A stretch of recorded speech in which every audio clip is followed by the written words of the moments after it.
দেখুন, রাজ্য বিধানসভা ভবনে বিরোধী পক্ষকে এবং বিরোধী দলনেতাকে মর্যাদা দিচ্ছে না বিজেপি সরকার।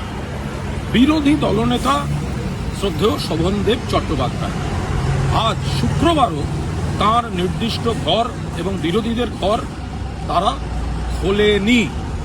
যেখানে শোভনদেব চট্টোপাধ্যায় যে বিরোধী দলনেতা হচ্ছেন সেটা দলের তরফে আগেই জানিয়ে দেওয়া হয়েছিল স্পিকারকে, কিন্তু স্পিকার অসৌজন্যমূলকভাবে গোটা বিষয়টা জটিলতায় ঠেলে দিয়েছেন। এর আগে সিপিএম এর সময় হাসিম আব্দুল হালিম, তৃণমূল কংগ্রেসের সময় স্পিকার আমাদের বিমান বন্দ্যোপাধ্যায়, তারা দলের চিঠিকে সম্মান দিয়েছেন।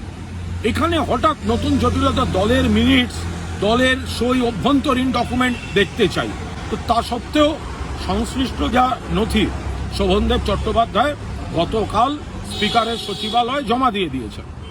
আমরা আশা করেছিলাম আজ বিধানসভায় বিরোধী পক্ষের ঘর খোলা থাকবে। ঘর বিষয়টা শুধুমাত্র কিন্তু একটা ঘর নয়, ঘর বিষয় একটা মর্যাদা এবং বিরোধীদের অধিকার। সারা রাজ্যে বিপুল মানুষ বিরোধী পক্ষকে ভোট দিয়েছেন, আর বাকি গণনা, লুট, বৈধ ভোটার বাদ ওপারটা তো বাদই দিন। তো যাই হোক, আজ আমরা এসেছিলাম এই কারণে, কারণ গতকাল সব নথি জমা দেওয়ার পর আমরা ভেবেছিলাম শোভনদেব চট্টোপাধ্যায় বিরোধী দলনেতার ঘরটা আজ খোলা থাকবে।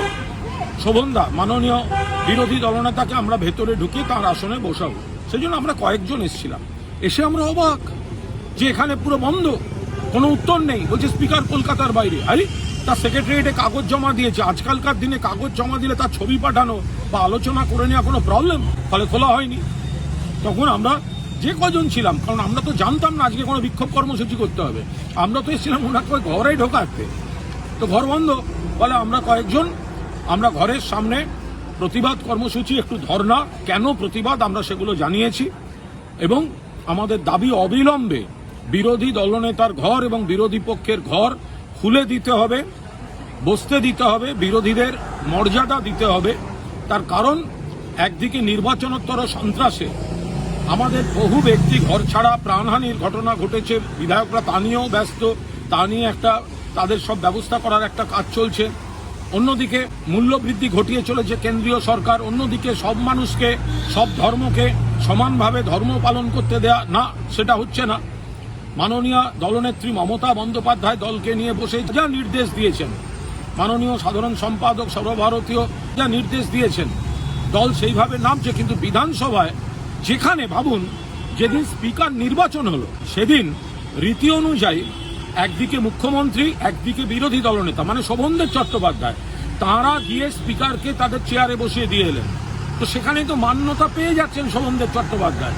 তাহলে এই আইনি চিঠির জটিলতা করে তাকে তার ঘর, বিরোধীদের ঘর দেওয়া হবে না, তো হ্যারাসমেন্ট।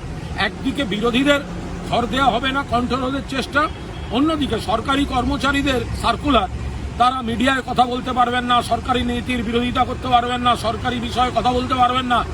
গোটাটাই একটা কণ্ঠরোধের চেষ্টা, অধিকার খর্ব করার চেষ্টা। মমতা বন্দ্যোপাধ্যায় মুখ্যমন্ত্রী থাকাকালীন কিন্তু এই অবস্থা ছিল না। ফলে এখন বিজেপি যা করছে সেটা হচ্ছে ভরসা আউট, ভয় ইন। দেখতে থাকুন বাংলা জাগো।